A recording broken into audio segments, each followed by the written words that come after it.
শব্দটি হাওরা শব্দের বহুবচন। আরবি ভাষায় হাওরা শব্দটি একটি স্ত্রীবাচক শব্দ, যার অর্থ নারী সঙ্গী। স্ত্রীবাচক একবচন শব্দের বহুবচন কখনো উভলিঙ্গ হতে পারে না, বরং স্ত্রীবাচক একবচনের বহুবচনও স্ত্রীবাচকই হয়। অতএব হুর শব্দের অর্থ শুধু সঙ্গী নয়, যা নর নারী উভয়ের জন্য ব্যবহার করা যায়, বরং হুর শব্দের অর্থ হবে বহু নারী সঙ্গী। আল্লাহ তাআলা সূরা আর রহমানের ৭২ নম্বর আয়াতে হুর শব্দের বিশেষণে এনেছেন মাকসুরাত। এই শব্দটিও একটি স্ত্রীবাচক বহুবচন। আর আরবি ভাষায় বিশেষণ ব্যবহৃত হয় বিশেষ্যের লিঙ্গ অনুযায়ী। সে হিসাবে বলা চলে হুর একটি স্ত্রীবাচক শব্দ।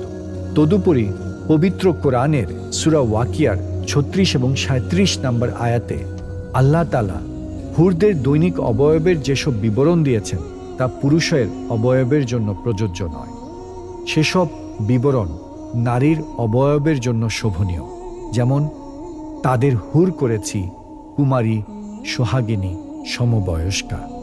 পবিত্র কোরআন মজিদের সূরা আন-নাবার ৩১ থেকে ৩৩ নম্বর আয়াতে আছে, মুত্তাকিদের জন্য রয়েছে সাফল্য, উদ্যান, আঙ্গুর এবং স্ফীত স্তনবিশিষ্টা সমবয়সী বালিকা।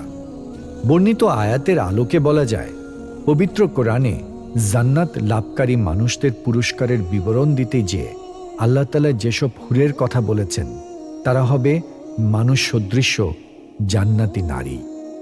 সুস্থ, পরিচ্ছন্ন ও শালীন রুচিবোধ থেকে এ কথার বলার অপেক্ষা রাখে না যে যেহেতু হুররা জান্নাতি নারী হবে, তাই পুরস্কার স্বরূপ তাদের পাবে একমাত্র জান্নাত লাভকারী পুরুষেরাই। এখন প্রশ্ন হল, পরকালে পুনরুত্থান তো শুধু আত্মার হবে না, বরং পুনরুত্থান হবে আত্মা ও দেহের। মানুষের শুধু আত্মা জান্নাতে প্রবেশ করবে না, বরং আত্মার সঙ্গে তার দেহ জান্নাতে প্রবেশ করবে। দেহের পরিতৃপ্তির জন্য পানাহারের দরকার হয় যৌন সম্ভোগেরও। জান্নাতে দরকার যেমন পুরুষের হবে, তেমনি নারীর জন্যও প্রযোজ্য হবে। আবার যেসব নারী জান্নাতে যাবেন তারা তো পুরুষদের মতোই ঈমান আমলের পরীক্ষায় উত্তীর্ণ হয়ে পুরস্কার স্বরূপ জান্নাত লাভ করবেন। আল্লাহ তাআলা দুনিয়ার জীবনে তাদের যেসব দায়িত্ব অর্পণ করেছেন সেসব দায়িত্ব পালন করেই তো তারা জান্নাতে প্রবেশ করবেন। সেক্ষেত্রে পুরুষরা জান্নাতে প্রবেশ করে হুর পাবেন, কিন্তু নারীরা কি পাবেন? এ প্রশ্নের উত্তর স্পষ্ট ভাষায় কোরআন ও হাদিসের কোথাও উল্লেখ করা হয়নি। তবে ঈমান ও নেক আমলের সুবাদে যেসব নারী পরকালে জান্নাতে প্রবেশ করবেন তারা ঠকবেন না। তারা কোনো ধরনের বঞ্চনার শিকার হবেন না, কোনো ধরনের অবিচারের সম্মুখীন হবেন না, তা সুনিশ্চিত এবং অবধারিত সত্য। কেননা জান্নাতের পুরস্কারের মূলনীতি বলতে যে পবিত্র কোরআনে সূরা হামিম সিজদার ৩১ নম্বর আয়াতে মহান আল্লাহ সুবহানাহু ওয়া তাআলা বলেছেন, সেখানে তোমাদের জন্য রয়েছে যা কিছু তোমাদের মন চাবে এবং যা কিছু তোমরা ফরমায়েশ করবে, এগুলো পাবে ক্ষমাশীল পরম দয়ালুর পক্ষ থেকে আতিথেয়তা স্বরূপ। সূরা আজ-জুখরুফ এর ৭১ নম্বর আয়াতে মহান আল্লাহ তাআলা ইরশাদ করছেন, সেখানে রয়েছে যা কিছু মন চায় এবং যা কিছুতে নয়ন তৃপ্ত হয়, তোমরা সেখানে চিরস্থায়ী হবে।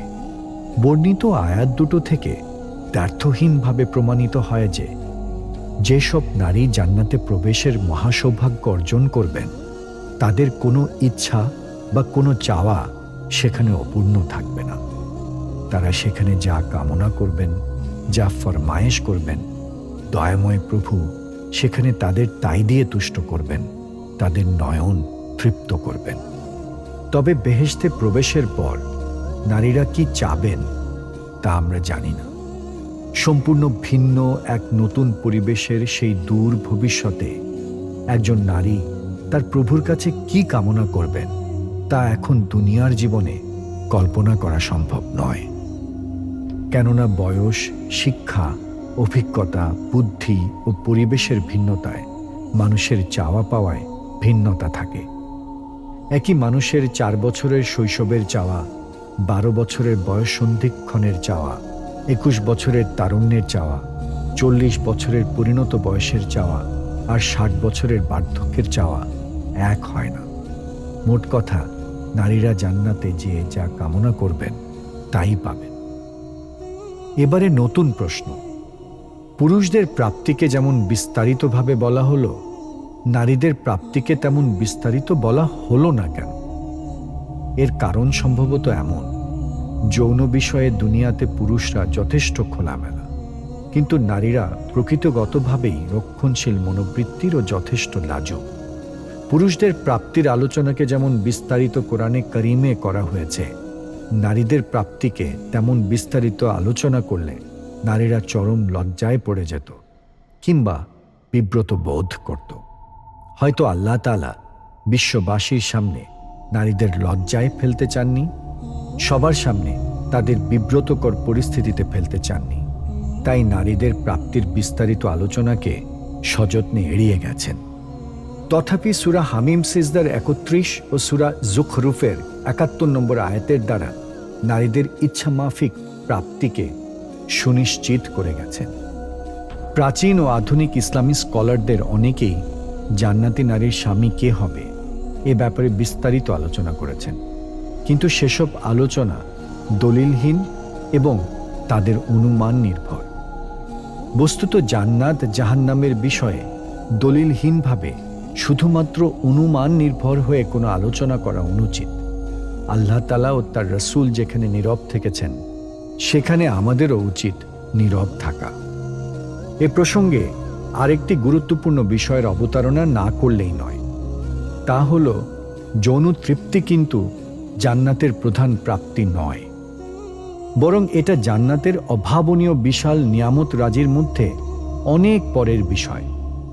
আল্লাহ তাআলা জান্নাতের আলোচনাগুলোতে হুরের আলোচনা কোথাও শুরুতে করেননি, বরং প্রথমে করেছেন জান্নাতের নয়নাভিরাম সবুজ শ্যামল পরিবেশ ও প্রকৃতির আলোচনা, দৃষ্টিনন্দন জলাধার, জলপ্রপাত ও ঝর্ণার আলোচনা, মন মাতানো সুরম্য প্রাসাদের আলোচনা।